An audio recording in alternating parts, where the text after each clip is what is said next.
So that's a short intro to Qigong. Now let's look at Tai Chi for a minute. Tai Chi and Tai Chi Chuan are the older Wade Giles transliteration deprecated terms for the newer Tai Chi, where Ji is pronounced as in Gee Whiz. The newer or pinyin transliteration is supported by the Chinese government and is the de facto world standard for pronunciation and spelling. The term Tai Chi is more familiar to most people since it's been in use longer and is often used as a recognizable marketing term. Sometimes Tai Chi Chuan and Tai Chi Quan are used to denote Tai Chi practiced as a martial art, whereas Tai Chi may just refer to Tai Chi done for health reasons. However, Tai Chi may also refer to Tai Chi practiced as a martial art. So there's no hard and fast rule. The important thing to note is that all terms are used pretty much interchangeably to refer to the same thing, namely the practice of Tai Chi for health. I'm going to use Tai Chi. Tai Chi is actually Tai Chi 2, spelled T-U, or map of Tai Chi. Tai Chi 2 is literally the yin-yang symbol. The exercise that you see in the park is named after that map. It adds physical and mental complexity to a foundation of Qigong to achieve energetic balance and harmony. Note that Tai Chi was invented in a culture with a very long history of Qigong practices. Even Tai Chi lineage holders will explain that Tai Chi was first Qigong-like practices before becoming the more familiar martial art developed to defend a fiefdom. Tai Chi is a mind and body practice based on forms that can take years to learn and practice, and push hands. Push hands is a sensitivity training practice with partners. Tai Chi can be loosely categorized as either lineage-based or simplified. Both lineage-based and simplified are based on the principles of Tai Chi and a foundation of Qigong. The differences lie in how these principles are presented and practiced. Lineage-based Tai Chi is handed down from master to master, and there are strict interpretations of and adherence to style and form. Most Tai Chi practice consists of learning and then practicing a form. In the case of lineage-based Tai Chi, this can take years. Fortunately, Tai Chi is becoming much more accessible to the general public, as simplified and shorter forms of Tai Chi are being developed for wellness. Novices can quickly learn to do simplified forms of Tai Chi to improve their health. At a recent International Tai Chi Symposium, Grand Masters were acknowledging that Tai Chi is moving Qigong, and that even one move of Tai Chi, in other words Qigong, is beneficial for wellness. One venerable Tai Chi master explained that Tai Chi cultivates a relaxed spirit. A relaxed spirit is key to longevity.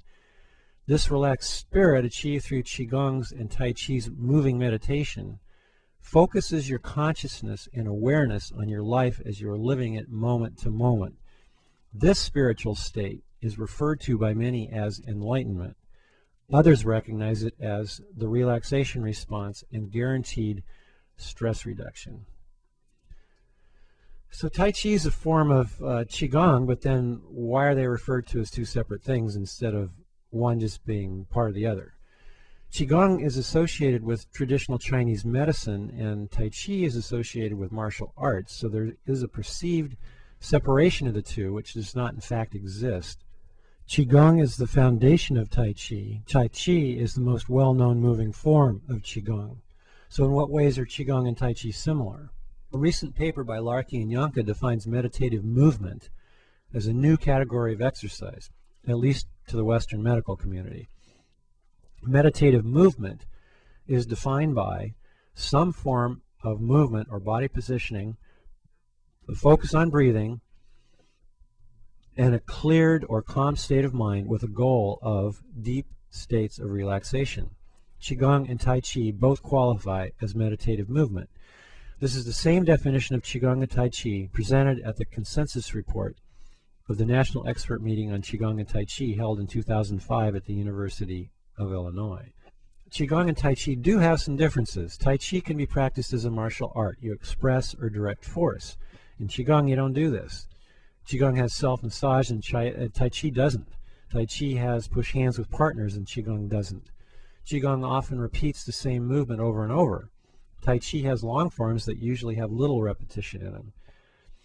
In Tai Chi, doing a form is a key focus. It can take many years to learn a form well enough to practice on your own. And this can turn people off, and it often does. And they don't know about the Qigong alternative. Tai Chi has added complexity, physiological as well as mental. Tai Chi can be more cognitively demanding, which is a good thing if you're trying to find exercises to promote brain plasticity and to keep your brain from deteriorating.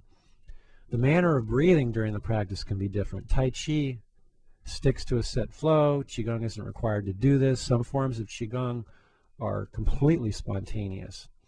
There's an old joke, how many Tai Chi masters does it take to change a light bulb? The answer is 20. One to change the light bulb, while the other 19 shake their heads and say, that's not the way I was taught.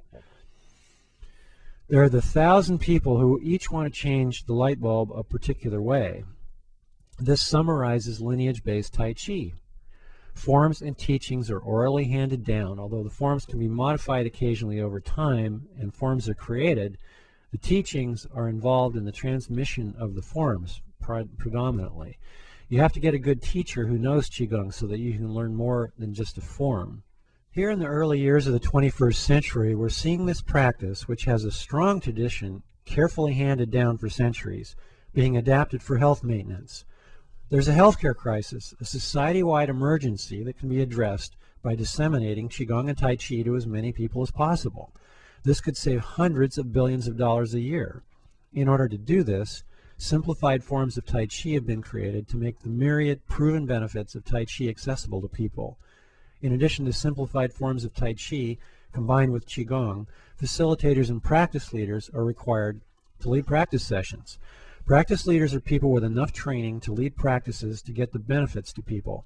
They don't have to be lineage holders who've spent a major portion of their lifetime learning a particular form of Tai Chi or Qigong. Practice leaders with minimal experience are what was recommended by the National Expert Meeting. People with enough experience to lead the basic practices is what is required to scale Tai Chi and Qigong benefits to a large population. The consensus report and a short video describing it are on the Qigong Institute website. So why do either Qigong or Tai Chi? What are people's motivations? People often feel motivated to do Tai Chi because they see old people doing it in the park and it looks cool. And if old people do it, it must be good for you, especially as you get older. Qigong is harder to get exposed to. As to why do either, you have to ask yourself, what do you do to stay healthy? What's your personal wellness program? There are three major components to health. First is a healthy, active lifestyle. This includes proper diet. Second is Western-style exercise, including aerobic exercises and weight training if possible. But you also need a mind-body practice. 2 out of 3 is necessary but not sufficient. You can't be truly healthy by just a healthy lifestyle and Western exercise. Likewise, a mind-body practice that leaves out Western-style exercise is not sufficient either. A prime example of this is the Shaolin Monks before the arrival of the legendary Bodhidharma. The monks were meditation machines, but not in the greatest health.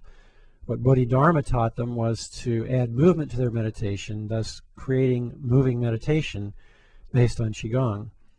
Everyone knows the result. The Shaolin monks are famous for their athletic abilities, which I've been privileged to witness firsthand at the Shaolin Temple in Songshan, China, on a Qigong study trip organized by Qigong Institute Chairman Francesco Garipoli.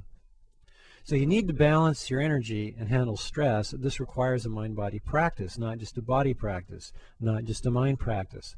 Depending upon which research you read, stress causes 70 to 90% of all illness, and it exacerbates every illness. The U.S. Department of Health and Human Services says that 70% of all illness is preventable. Learning a mind-body practice such as Qigong is beneficial just to remove or reduce stress from your life. That's huge. Qigong and Tai Chi are also range of motion practices. You lubricate all joints and promote elasticity and flexibility of muscles and connective tissue. You correct existing postural problems, which can be causing all kinds of illness symptoms.